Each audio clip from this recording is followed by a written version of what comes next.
Bonsoir. Bonsoir.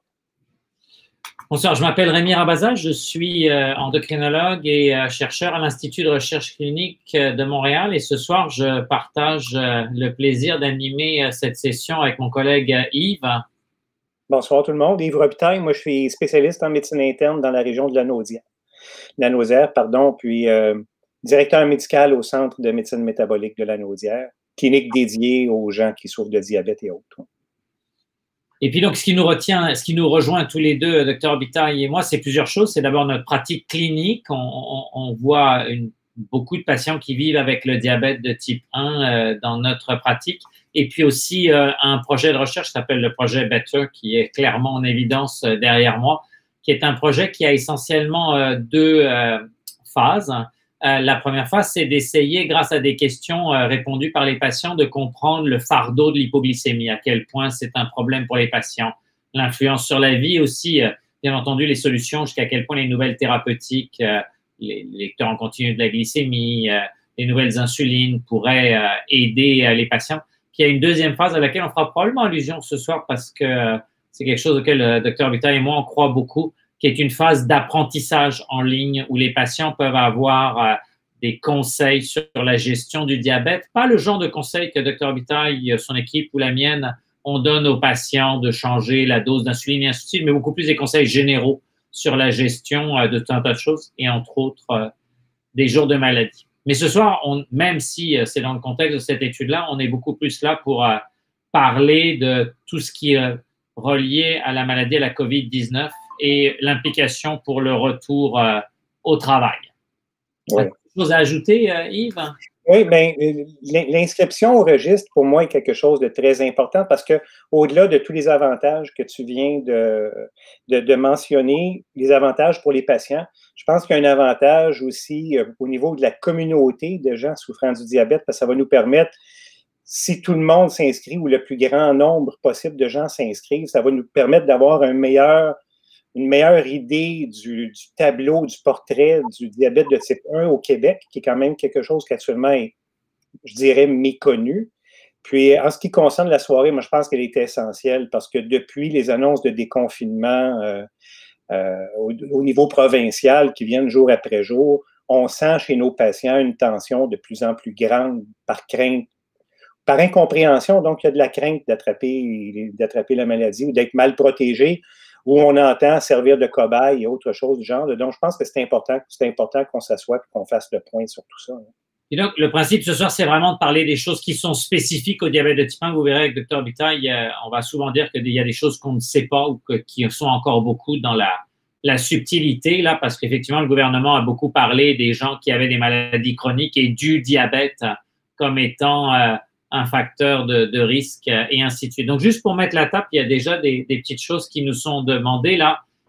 Le résumé, archi-résumé de ce qu'on en sait pour l'instant, c'est que les gens qui vivent avec le diabète de type 1 ne sont pas plus à risque d'attraper la maladie. Si on compare deux personnes de même âge, une personne qui aurait le diabète de type 1 et une autre qui ne l'a pas, il n'y en a pas une, celle qui vit avec le diabète de type 1, qui est plus à risque de le faire.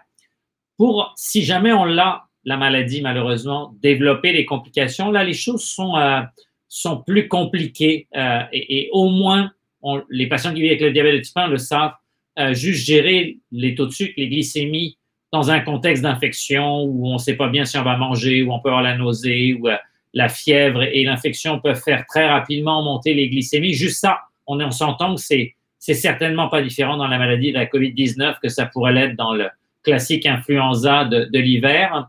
Mais on va revenir là-dessus, puis je suis sûr qu'il y aura des questions là-dessus.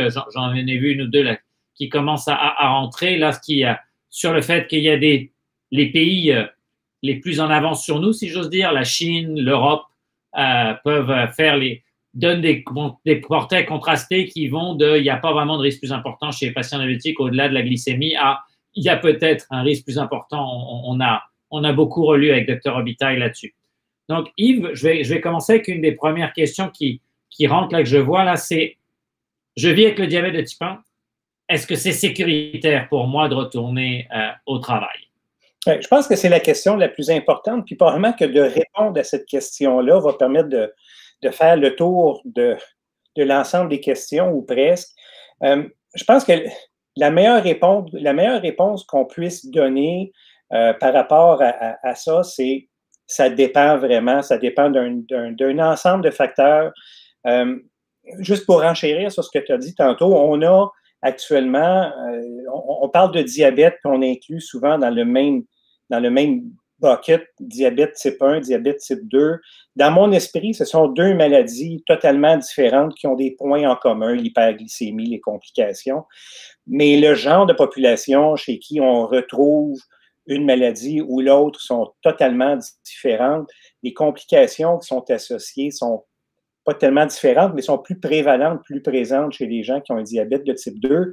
Et l'impression qu'on a quand on regarde la littérature, c'est que quand on dit les diabétiques à risque, ça touche majoritairement les diabétiques de type 2 à cause de l'âge, à cause de l'obésité, à cause des autres maladies associées. Quand on est vraiment sur le retour au travail, je disais ça dépend du contrôle de votre diabète, ça dépend de votre âge, ça dépend si vous avez d'autres maladies qui sont associées, une atteinte rénale, une atteinte cardiaque. Ça dépend aussi du travail que vous faites. C'est quoi mon risque au travail d'attraper la maladie? C'est pas suffisant d'avoir été en contact avec le virus de la COVID. Il faut baigner jusque dans une certaine mesure, il faut baigner dans le virus de la COVID pour se retrouver avec une charge virale que notre système immunitaire ne sera pas capable de débarrasser.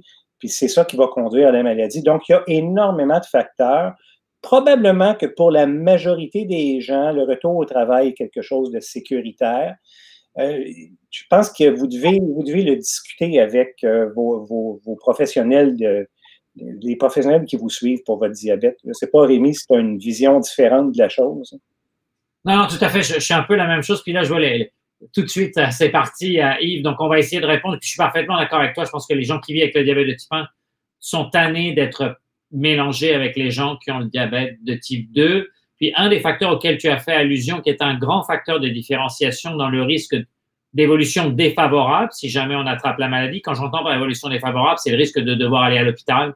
Si on est à l'hôpital, le risque d'aller aux soins intensifs, par exemple, par rapport à quelqu'un qui fera une forme plus bénigne de la maladie qui ressemblerait à une grippe. Un des grands facteurs, c'est l'obésité. Et 90% et plus des patients qui vivent avec le diabète de type 2 ont un surpoids franc, voire une obésité. C'est pas absent dans le diabète de type 1, mais c'est beaucoup moins important. Et donc, combiné, comme tu le disais, l'âge et l'obésité sont deux facteurs qui ont clairement émergé pour dire il y a plus de malchance que ça aille mal si on attrape la maladie, si on est plus âgé, il y a plus de malchance que ça aille mal si on a un surpoids important. Puis là, on a des questions qui rentrent, puis je pense que c'est tout à fait pertinent, en tout cas, ça correspond à l'expérience que j'ai, qui sont, par exemple, Yves, et si je suis enseignant, qu'est-ce que je fais? Est-ce que j'y retourne maintenant? Est-ce que j'y retourne en septembre? Puis même, il y a une question là qui dit, est-ce que même en septembre, je vais pouvoir y retourner? Donc, télétravail, retourner, pas retourner. Surtout dans le contexte où les enfants font peut-être une forme différente de la maladie. Est-ce que c'est des bons vecteurs? Est-ce que ce n'est pas des bons vecteurs? Oui, moi, je dirais que quand je regarde la totalité des travailleurs qui, jusqu'à date, m'ont consulté pour avoir mon opinion ou un certificat sur le retour ou pas au travail, je dirais que l'enseignement est probablement, pour moi en tout cas, la situation la plus difficile à clarifier parce que le travail dépend aussi beaucoup. Un enseignant au secondaire par rapport à un enseignant au primaire, un enseignant au primaire dans une classe régulière par rapport à un enseignant au primaire qui s'occupe d'enfants autistes où le risque de proximité est beaucoup plus grand. Donc, ça amène quand même la dénomination enseignant apporte énormément de challenge en soi. Puis il reste tout l'inconnu par rapport à est-ce que les enfants sont ou non de bons vecteurs de la maladie. Et quand on regarde la littérature qu'on a actuellement, il semble que les enfants ne soient pas les meilleurs vecteurs de la maladie et que le risque d'attraper la maladie à partir d'un enfant reste relativement faible. D'ailleurs, on avait une réunion ensemble il y a une semaine ou deux où les pédiatres disaient qu'il n'y a pas de danger. Quand on regarde, la littérature est parfois un peu plus subtile dans sur ce sujet-là, qui dit que peut-être que les enfants transmettent plus qu'on le croirait, là. Mais grossièrement, probablement que d'être exposé à des enfants qui seraient porteurs de maladies semble être moins dangereux que d'être exposé à des adultes qui seraient porteurs de la maladie. Je suis parfaitement d'accord avec toi. Puis là encore, ça va dépendre de l'âge du patient, pas juste les enfants, là, mais si on reprend les choses, un patient plus âgé, au-dessus de 60 ans, et a fortiori au-dessus de 70 ans, moins fréquemment sur le marché du travail, mais il y en a, un patient donc plus âgé aura plus de risques de faire une maladie plus sévère, pas forcément de l'attraper, mais de faire une maladie plus sévère. Un patient qui malheureusement aurait un surpoids important pourra avoir plus de risques. Un patient qui est moins bien équilibré, les études ne sont pas très claires là-dessus, mais il semble quand même y avoir un facteur qui est relié à un très mauvais équilibre glycémique.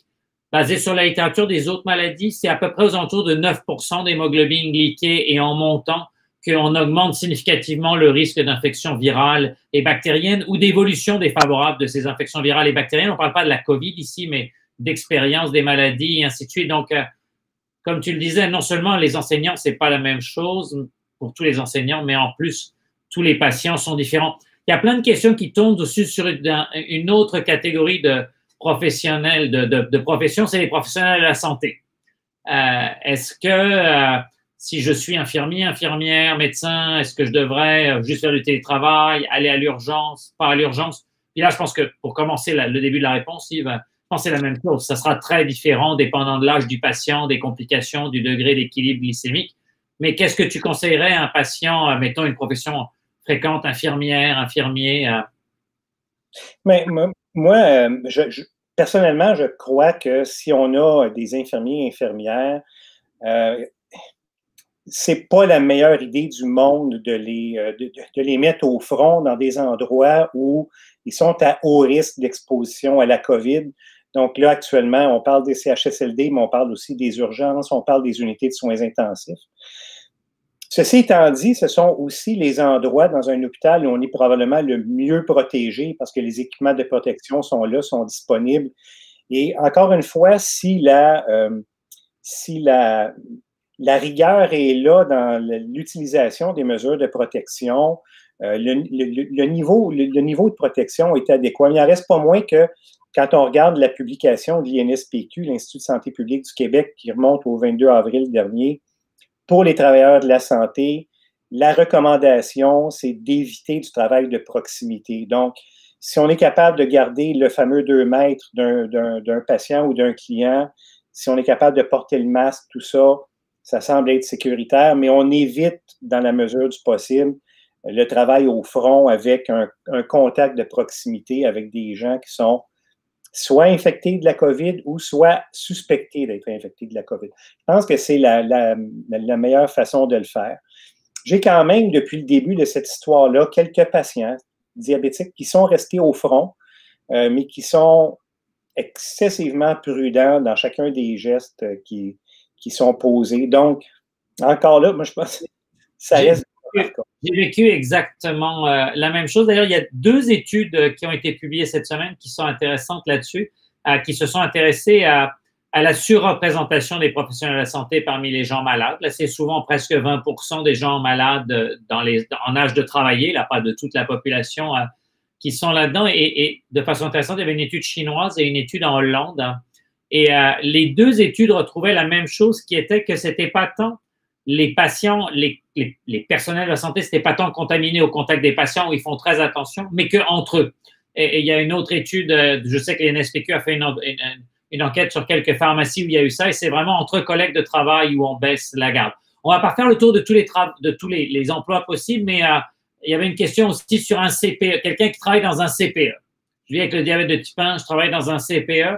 Est-ce que tu répondrais la même chose que pour les enseignants ou est-ce que tu aurais une vision un peu différente? Parce qu'un CPE, c'est vraiment difficile le contact, l'éloignement, un enfant qui est triste, un enfant qui pleure, ça va être difficile de ne pas pouvoir le prendre dans les bras. J'imagine la proximité du contact physique la possibilité est probablement plus importante. Hein.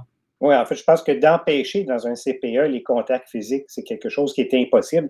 Même dans les premières années du primaire, quand on parle du préscolaire, maternelle et même les premières années du primaire, là, je pense que c'est excessivement difficile de garder un isolement.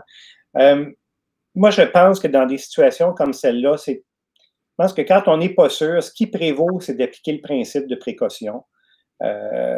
Si l'employeur est incapable de garantir est un grand mot, là, je veux dire d'assurer la protection de ses employés, je pense que les employés doivent être réaffectés à d'autres tâches, que ce soit des tâches administratives, que ce soit des tâches de télétravail quand c'est possible. Mais moi, je pense que dans le doute, on applique un principe de précaution. Il faut garder en tête, encore une fois, que les enfants semblent être de mauvais vecteurs. Et plus on est jeune, moins on est un bon vecteur de la COVID. Donc, plus on est jeune, moins on risque de transmettre à notre entourage. Là. Mais là aussi, on en parlait tantôt, j'ai quand même signé des formulaires à des patients qui faisaient une anxiété sévère face à un retour au travail. Puis je pense que dans nos décisions, on doit en tenir compte aussi de ce fait-là. Si j'ai une personne devant moi qui est confortable à retourner au travail par rapport à une personne qui en fait de l'anxiété, peut-être que notre personne qui fait de l'anxiété attrapera jamais la COVID si on la retourne au travail, mais elle va peut-être décompenser d'un point de vue psychologique, puis on va se retrouver avec d'autres problèmes de toute façon. Alors, je vais te poser deux questions, et puis je vais revenir. Je rassure ceux que j'en ai sauté quelques-unes de questions pour essayer de les regrouper avec un ordre logique. Je vais te poser deux questions que je trouve très pertinentes. C'est quelqu'un qui parle à propos de sa maman qui est diabétique, qui vit avec le diabète de type 1, qui est infirmière dans un CHSLD, qui va au contact de la zone rouge, mais donc un peu ce qu'on vient de parler là, mais elle ajoute quelque chose de plus. Elle dit par contre, elle vit encore avec sa maman qui a plus de 75 ans, puis elle rentre tous les soirs à la maison. Comment gérer ce degré de risque-là? C'est-à-dire, entre autres, je pense qu'on pourrait le prendre dans un contexte un peu plus large. Il y a quelqu'un à la maison qui vit peut-être avec un surrisque plus important, relié par exemple à un âge avancé, relié à une situation de santé très fragile, à un déficit immunitaire important. Est-ce que à ce moment-là, ça impacte sur la personne qui vit avec le diabète de type 1 pour lui permettre à il ou à elle de retourner au travail? Qu'est-ce que tu en penses? Les contacts indirects, ça devient, dans mon esprit, excessivement difficile à gérer. Surtout si le contact indirect doit appliquer les principes de protection. Donc, la distanciation, le lavage des mains. Puis, je pense que je vais en profiter pour faire une parenthèse, puis insister sur le lavage des mains. On est tous les deux devant la caméra, Rémi, toi et moi, et depuis, ça fait quoi, une dizaine de minutes qu'on est en onde. On s'est probablement tous les deux porté la main au visage une vingtaine de fois chacun. Alors, on touche des objets, on se met les mains au visage. La façon de se contaminer, c'est excessivement facile. Donc, le lavage des mains est probablement la chose la plus importante. Moi, je dis, un des avantages dans le port du masque de procédure, on peut débattre pendant des heures et des heures sur le masque de procédure. Est-ce que c'est bon? Est-ce que ça protège ou pas? Moi, je pense que ça protège parce que le point le plus important quand on a un masque de procédure, c'est que ça nous fait penser de ne pas se mettre les mains au visage sans se laver les mains d'abord. Donc, moi, je pense qu'un contact indirect qui applique les mesures de précaution, qui rentre à la maison, lave son linge, prend une douche, j'ai l'impression que le risque de contamination de son environnement familial devient relativement minime. Tout à fait. C'est ce que je partage. Puis je fais les gardes dans les zones rouges. Puis c'est ça. En arrivant à la maison, on enlève les souliers, on met le linge directement dans la laveuse, puis on va dans la douche. Là, c'est peut-être pas... C'est pas très romantique comme retour à la maison, mais c'est ça. Et pour faire un petit peu changer légèrement, il y avait une question que j'avais vue passer tout à l'heure que je trouvais intéressante parce que je pense qu'on peut donner une réponse. Est-ce que recevoir un vaccin actuellement pour autre chose va fragiliser mon système immunitaire et augmenter mon risque d'attraper la COVID-19?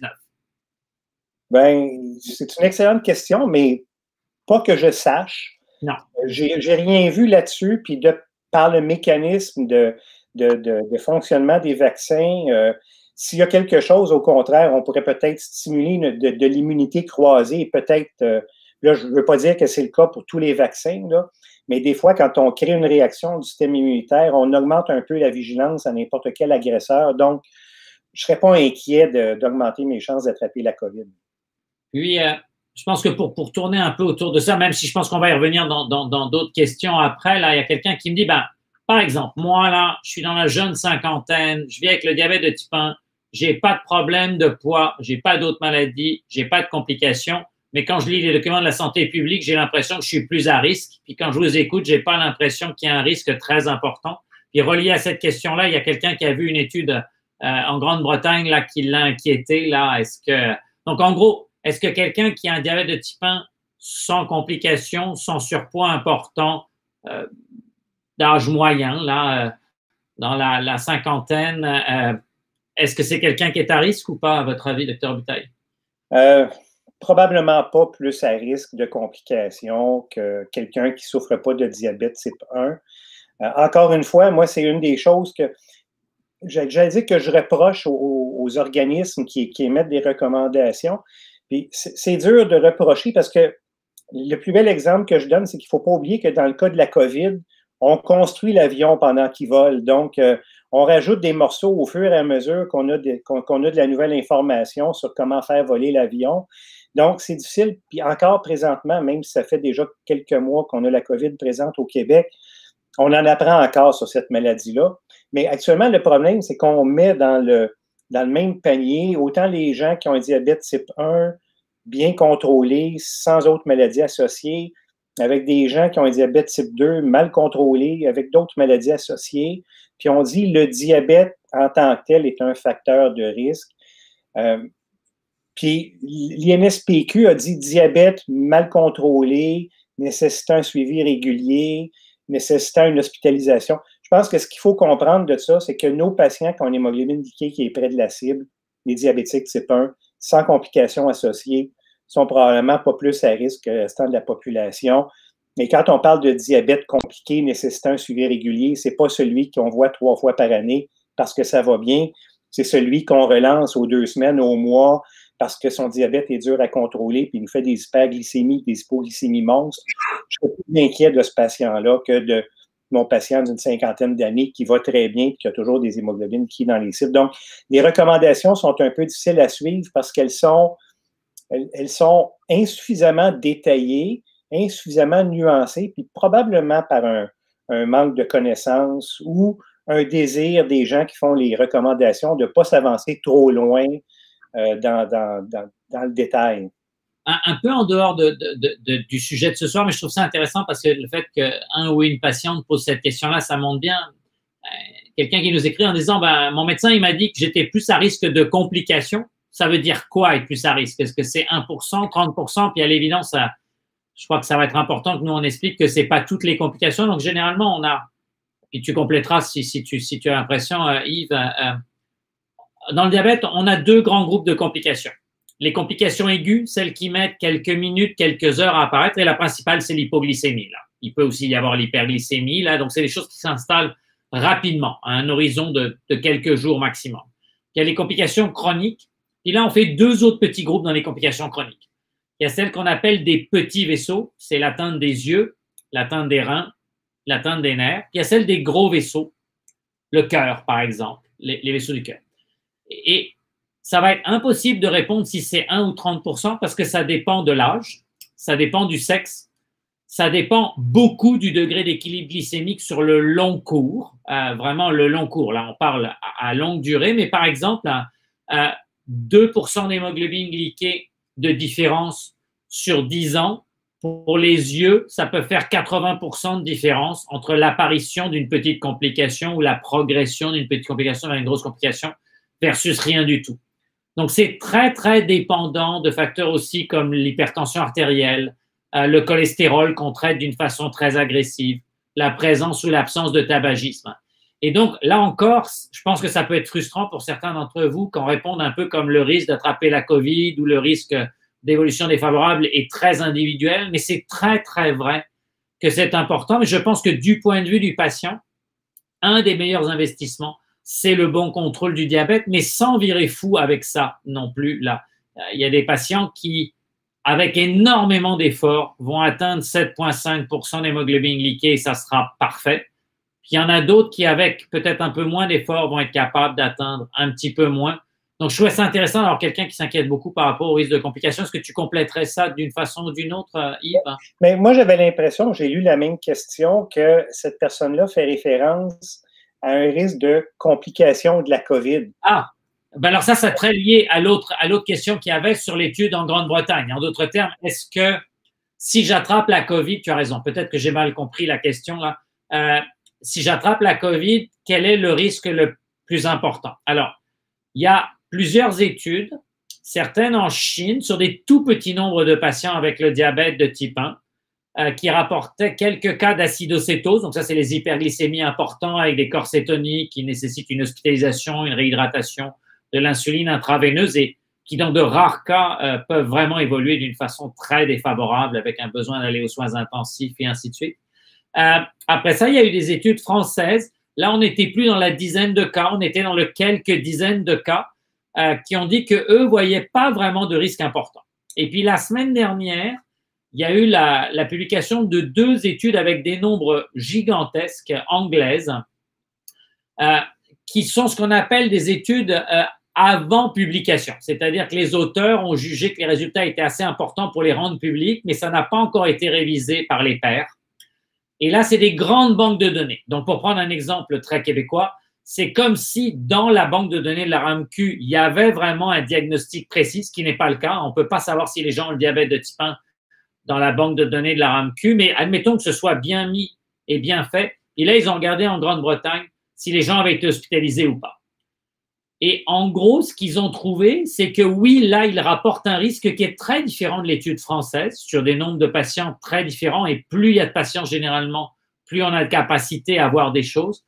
Ils retrouvent aussi des facteurs qui sont connus. Plus les gens sont âgés, plus ils ont une malchance d'être hospitalisés. Plus les gens avaient des complications, plus ils avaient de malchance d'être hospitalisés. Les hommes avaient l'air d'avoir un peu plus de malchance d'être hospitalisés que les femmes. Le facteur de l'index de masse corporelle, donc la corpulence, ressortait aussi très nettement. Mais Dr Robitaille, qui a lu l'étude avec un peu plus de subtilité que moi, me faisait remarquer juste avant qu'on entre en onde, si j'ose dire, qu'en fait, la mortalité globalement sur ces mois-là en Grande-Bretagne a été multipliée par 2. Donc, est-ce que les patients qui vivent avec le diabète ont plus de risques? Peut-être. Est-ce que c'est beaucoup plus que la population générale? Peut-être. Mais là encore, les études sont vraiment pas nettes. On fait d'ailleurs à travers le registre Better, on essaie de se lier avec des Australiens, des Américains et des Français justement pour regrouper un nombre de cas. Personnellement, ce que j'ai vu, c'est les gens qui ont eu du mal à gérer leur glycémie, beaucoup plus que des évolutions vraiment défavorables avec le besoin d'aller aux soins, d'être hospitalisé ou d'aller aux soins intensifs. Est-ce que, Yves, tu as une opinion un peu différente? Non, effectivement. Moi, je dirais, de façon très intéressante, on se rend compte actuellement qu'il y a une course à travers le monde sur le développement d'un traitement pour la COVID, c'est très bien. Il y a une course pour le développement d'un vaccin, c'est très bien. Mais il y a aussi une course à la publication, hein. Les gens sont très intéressés à apprendre sur la maladie, à informer les autres de leur compréhension de la maladie, tout ça. Donc, il y a énormément de publications actuellement. Et la difficulté qu'on peut vivre quand on est relativement néophyte dans le domaine, c'est que c'est différents types de publications, c'est différents types d'études, c'est différentes façons de colliger l'information, mais ce sont pour la plupart toutes des études d'observation, hein. Puis les études d'observation, le plus loin qu'on peut pousser l'interprétation, c'est voici, on vient de noter telle association. Ce qui ne veut pas nécessairement dire qu'il y a un lien de cause à effet. Je prends un exemple, quand je donne des conférences, c'est toujours l'exemple que je donne. Je peux faire une étude sur la migration des oiseaux saisonnières et la facture d'électricité. Et mon étude d'observation va me permettre de constater que quand les oiseaux vont dans le sud, la facture d'électricité augmente. Et quand les oiseaux reviennent du sud, la facture d'électricité diminue. C'est une étude d'observation, mais c'est absolument impossible de tirer un lien de cause à effet. Je pense que tout le monde qui est en train d'écouter le live présentement comprend que le lien commun, c'est le fait que la température tombe, puis la migration n'a rien à voir. Donc, il faut faire attention aux interprétations qu'on peut tirer des études d'observation. C'est majoritairement ce qu'on a présentement, des études d'observation. Et comme les populations et les façons de collecter l'information sont différentes, bien, on obtient des résultats qui sont différents. Puis, justement, l'exemple de l'étude de Grande-Bretagne qui mentionne un doublement du risque de décès chez les patients diabétiques, quand ils comparent l'ère post-COVID avec l'ère pré-COVID, mais c'est important d'aller mettre ça en corrélation avec ce qui est arrivé dans la mortalité dans la population générale en Grande-Bretagne, où on constate que la mortalité dans la population générale a doublé dans les mois post-COVID par rapport à la mortalité moyenne des 5 dernières années. Donc, ça nous permet de remettre les choses en perspective un peu. Donc, il ne faut pas tout prendre de façon brute ce qui est écrit, il faut s'arrêter puis l'analyser parce que ce ne sont que des observations. Il est important, je pense, puis tu en as fait mention et je vais insister sur ça, quand on tombe malade de la COVID, il y a effectivement pas juste de faire une pneumonie sévère, pas juste de faire un syndrome de détresse respiratoire, pas juste de se retrouver intubé aux soins intensifs, mais il y a la perte de contrôle du diabète, qui est probablement la complication qui va survenir le plus souvent. Donc, retournez, vous informer, lire sur la gestion des jours de maladie. Si vous avez des questions, consultez vos équipes traitantes pour vraiment vous faire expliquer la gestion des jours de maladie, quoi faire quand les cétones apparaissent, et ainsi de suite. Je pense que c'est super important. Et sauf erreur, je pense qu'associé au programme Better, il y a aussi la plateforme Support qui peut aider les gens dans ce domaine-là. Oui, c'est effectivement une plateforme qui, pour les patients qui sont déjà inscrits, sont bien. Il y a un patient qui pose des questions sur quelques patients qui rapportent des symptômes persistants après avoir été malade et une longue durée à une longue période avec des gestions de glycémie importantes. C'est vrai, il y a vraiment un petit groupe de patients qui ont eu des formes plus sévères de la maladie, qui à l'évidence gardent des épisodes de fatigue anormaux, une persistance des choses. Et d'ailleurs, dans les prochains jours, on va ouvrir une consultation juste pour ça ici à l'Institut, pas juste pour les patients diabétiques, mais pour les gens qui auront des conséquences à plus long terme de la COVID-19. Ce qui se pense de passer chez ces gens-là, c'est qu'il y a une énorme inflammation qui a été dans le corps, là, un peu comme ce qui peut se passer autour d'une piqûre d'insecte quand on a une réaction importante, mais à l'ensemble du corps. Et ça, on sait que c'est pas très bon pour les glycémies. Il y a des questions très spécifiques qui sont entrées. Est-ce que c'est sécuritaire d'aller dans une piscine, à ta connaissance, Yves? Si la distanciation est là, c'est probablement pas dans la piscine qui est le plus grand danger. Le plus grand danger est probablement dans le vestiaire. Oui, en fait, c'est exactement ce que l'INSPQ a commencé à dire, c'est que probablement, il n'y a pas, puis les études en France autour des piscines, de la mer, des lacs semblent extrêmement rassurantes sur le virus semble être capable d'y survivre un peu, mais la quantité de virus baisse extrêmement rapidement. Ça, c'est un autre point par rapport aux études qu'on disait tout à l'heure, si je peux faire un retour, c'est que des fois, on nous dit qu'on est capable de détecter des particules du virus. On n'est pas des fois capable de dire que c'est encore un virus qui est actif. Donc, il y a des gens où on détecte encore des particules, mais où en fait, le virus est détruit par le système immunitaire. Un exemple, je voyais ça en fin d'après-midi, il y a toute une polémique sur l'hydroxychloroquine pour traiter la COVID-19. Là, puis l'étude qui est parue dans le Lancet il y a quelques jours montrait un surrisque important, mais un biais possible dans cette étude, c'est que ces médicaments ont été donnés peut-être à des gens plus malades. Donc, si on a donné le médicament à des gens plus malades en se disant, pour eux, il y a peut-être plus intérêt de traiter même avec un traitement qui a peu d'évidence, on peut complètement biaiser les choses. Des questions aussi très, très pratiques. Qu'est-ce que tu conseillerais à quelqu'un qui te dit est-ce que je dois aller en soins esthétiques? Est-ce que je dois aller chez mon coiffeur? On n'est pas dans la transmission. Quand on n'est pas dans la transmission communautaire, moi, je pense qu'avec des mesures de protection, ce qui veut dire masque pour le coiffeur, je pense que c'est possible. De toute façon, il arrivera un moment où on n'aura plus le choix. Ça reste un choix personnel aussi. Hein. Il y a un de nous deux qui a déjà moins le choix que l'autre. Hein. Moi, ça fait déjà 12 ans que c'est réglé. Ça se passe dans ma salle de bain avec mon clipper. Donc, moi, je n'ai pas ce problème-là. Mais ça devient difficile. Il va falloir que les gens évaluent quelle est pour eux ou elles l'importance d'aller chez le coiffeur ou l'esthéticien. L'esthéticienne, je pense que les gens vont s'équiper de façon assez adéquate, vont trouver des trucs pour procéder en se protégeant et en se protégeant des autres aussi. Je pense qu'il faut comprendre que notre personne diabétique type 1 qui est inquiète d'aller chez l'esthéticienne doit comprendre que son esthéticienne est probablement autant, sinon plus inquiète qu'elle d'attraper la maladie et il va probablement faire ce qu'il faut, mettre en place des mesures de protection. Sinon, c'est gants, masques, lavage des mains, lavage des mains, lavage des mains. Les dentistes, la majorité des dentistes dont j'ai conscience actuellement sont en train d'installer de la pression négative sur leur chaise pour se protéger eux-mêmes. Donc, mais ça va en même temps nous protéger, advenant une hygiéniste, une technicienne, un dentiste qui serait malade. Avec la pression négative qu'ils sont en train d'installer dans leur salle, probablement que ça ne nous mettra pas tellement en danger. Parce que de toute façon, il y aura un moment où on n'aura pas le choix que de retourner.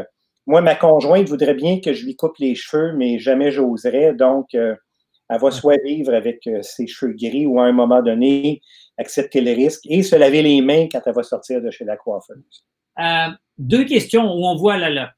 Il y a eu des questions qui faisaient allusion à la différence région métropolitaine, Grand Montréal versus régions plus éloignées. Puis toi et moi, on est représentants des régions où il y en a beaucoup là. Est-ce que prendre les transports en commun, ça peut être dangereux pour aller au travail? Est-ce que c'est un autre, pour revenir un peu à notre première question, est-ce que c'est un autre facteur qu'on doit moduler si un patient, une patiente doit prendre les transports en commun pour aller au travail? Est-ce que ça serait un critère de plus qu'on devrait remettre?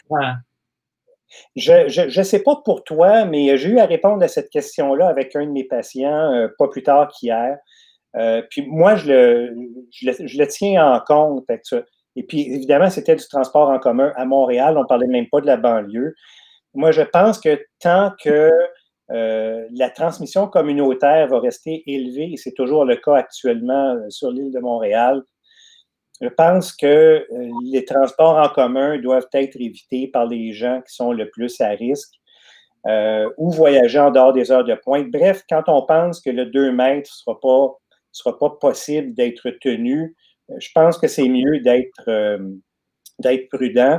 Et mon patient, je lui ai fait un certificat médical dans le sens que je recommandais du télétravail étant donné le haut risque d'exposition, pas au travail, mais pendant le transport.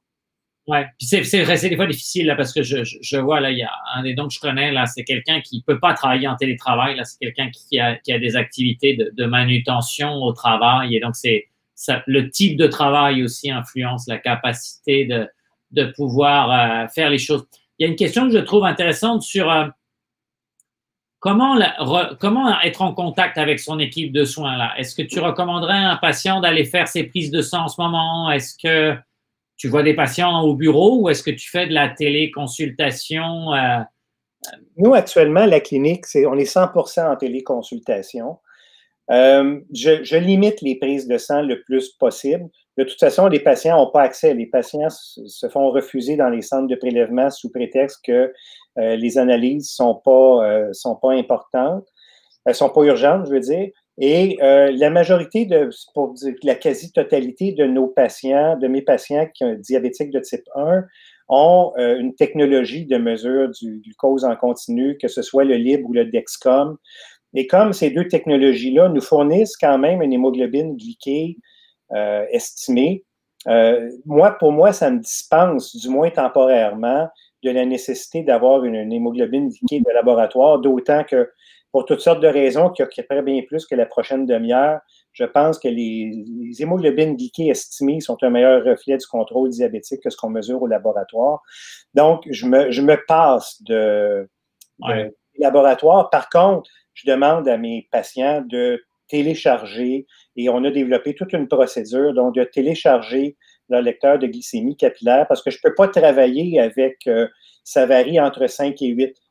Je ne pourrais pas être meilleur dans mes recommandations que la qualité des données qui me sont fournies, là. Donc, il y a un travail à faire pour avoir un succès du côté de la téléconsultation de la part des patients, qui est de télécharger leur lecteur pour nous permettre d'avoir la donnée la plus précise possible. Je m'excuse, je vais refaire ça au naturel. Mon ordinateur m'indique que j'ai plus de jus, donc il va falloir que je mette. Mais il y a des questions aussi autour pour revenir un petit peu sur un sujet qu'on avait avant. Est-ce qu'on a un ordre d'idée de pourquoi l'obésité a un effet défavorable sur le risque de complications de la COVID-19? Au niveau physiologique, parce qu'on sait que le récepteur d'entrée dans les cellules par le virus de la COVID est un récepteur bien clairement identifié. À ma connaissance, les patients souffrant d'obésité n'ont pas de surexpression de ces récepteurs-là, alors que les patients qui souffrent de diabète peut-être. Mais moi, le lien que je vois entre l'obésité et le risque accru, il faut comprendre qu'on parle d'obésité sévère, hein, donc on parle d'IMC en haut de 40, on ne parle pas nécessairement d'IMC à 31 ou 32, mais on sait que les gens qui ont une obésité sévère ont des modifications, des volumes respiratoires, font de l'hypoventilation, donc d'un point de vue respiratoire, sont probablement plus à risque de développer des complications de par leur physiologie respiratoire qui est grandement modifiée par rapport à des gens qui ne souffrent pas d'obésité. On sait aussi qu'il y a, au niveau de l'obésité, il y a quand même des phénomènes inflammatoires chroniques, il y a du dysfonctionnement du système immunitaire. C'est de la science qui est encore un peu méconnue, mais on peut comprendre qu'il y a probablement des explications, en tout cas à tout le moins des pistes d'explication là, pour expliquer pourquoi nos gens qui ont de l'obésité sévère sont plus à risque de complications. Il y a une question qui est en fait intéressante, mais qui touche à le projet de recherche qu'on met tous les deux, c'est qu'est-ce que c'est finalement Support? Qu'est-ce que c'est que cette plateforme de recherche? Je vais peut-être commencer. Donc c'est vraiment, pour l'instant, c'est un projet de recherche, au sens on veut s'assurer que c'est bien. C'est un endroit où on a mis en ligne l'ensemble de ce qui était donné avant dans des unités de jour de diabète ou des unités d'éducation. On est allé récupérer ce qui se faisait le mieux dans le monde, mais c'était souvent du 1-1. Donc, c'était des cours sur le diabète pour apprendre à, pas vraiment spécifiquement à choisir l'insuline ou des choses, mais comment je monte, comment je descends l'insuline, qu'est-ce que je fais un jour de maladie, qu'est-ce que je fais s'il y a les transports, et ainsi de suite. Et donc, on a regroupé tout ça dans une même plateforme. Les gens ont accès à l'ensemble des informations. Le parcours peut être un petit peu différent dépendant si on a une pompe ou si on est en injection, si on utilise de la lecture en continu de la glycémie ou pas. Le seul prérequis, c'est d'avoir rempli les questionnaires de Better, qui représentent quand même à peu près 1h15 de travail pour les patients. On n'est pas obligé de tout faire d'un coup. Là, ça se fait en 3 grandes phases. Et l'idée, c'est est-ce qu'on est capable avec cette plateforme-là d'aider les patients à être plus autonomes dans la gestion de leur maladie. On parle d'ailleurs plus de formation que d'éducation, là. Vraiment qu'ils aillent chercher des informations qui sont utiles. Donc, ça mélange des textes, de courtes vidéos, la capacité d'avoir un document à la fin. Donc, par exemple, pour traiter l'hyperglycémie, ça aborde les causes et ainsi de suite, mais il y a aussi la capacité d'avoir un document pour ce qu'on appelle le facteur de correction, c'est-à-dire combien je vais donner d'insuline en fonction du niveau de glycémie où je suis, pour corriger avant ou après un repas. Est-ce que tu rajouterais quelque chose, Yves? Non, je pense que c'est assez complet. Je pense que c'est un bel incitatif à aller s'inscrire. Donc, c'est quelque chose qui va faire en sorte qu'on choisit le traitement du patient. C'est vraiment basé sur le traitement que le patient a pour essayer d'en sortir le jus. Mais quelqu'un, par exemple, qui n'a pas de pompe à insuline puis qui n'est pas vraiment tenté d'en avoir une, mais qui veut savoir, peut aller faire les modules, il n'y a aucun problème pour ça. Et l'idée, c'est qu'on arrive à valider avec un questionnaire additionnel avant et après que les gens après vont mieux, on se sent plus en contrôle de leur maladie, font moins d'hypoglycémie et ou ont moins peur d'avoir ça. Il y a plusieurs questions autour de le diabète de type 1, c'est une maladie auto-immune. Est-ce que ça veut dire qu'on a plus de risques, moins de risques? Il y a ce mot immunité dans la auto-immune. Est-ce qu'on est plus ou à moins de risque, Yves, d'avoir la COVID-19 quand on a une maladie comme le diabète de type 1? Bien, je pense qu'à date, en tout cas, les connaissances qu'on a ne disent pas que les gens qui ont un diabète de type 1 sont à risque plus élevé d'attraper la maladie. Oui, c'est vrai que le diabète est une maladie auto-immune. C'est un dérèglement du système immunitaire qui a créé une destruction de certaines cellules pancréatiques. Le mécanisme complet n'est pas encore, en tout cas à ma connaissance, parfaitement élucidé. Mais là, on parle de quelque chose qui est complètement différent par rapport à attraper la maladie. Donc, la majorité de nos patients avec un diabète type 1 bien contrôlé ont un système immunitaire qui fonctionne de façon tout à fait adéquate et correcte.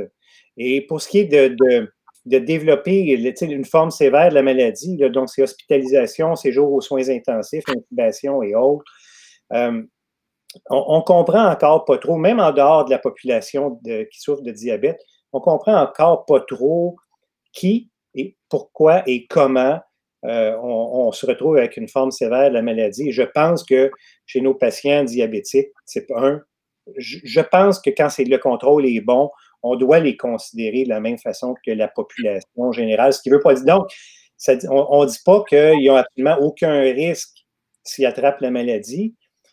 Moi, j'essaie toujours de remettre un peu, quand les patients m'en parlent, de remettre un peu les choses en perspective. Les gens qui souffrent de diabète sont aussi plus à risque d'avoir une influenza compliquée. Ils sont aussi plus à risque s'ils ont une pneumonie, d'avoir une maladie qui va mal guérir. Donc, règle générale, quand les patients diabétiques type 1 tombent malades, ils sont plus à risque de développer des complications. Et je ne crois pas que ce soit tellement différent pour la COVID.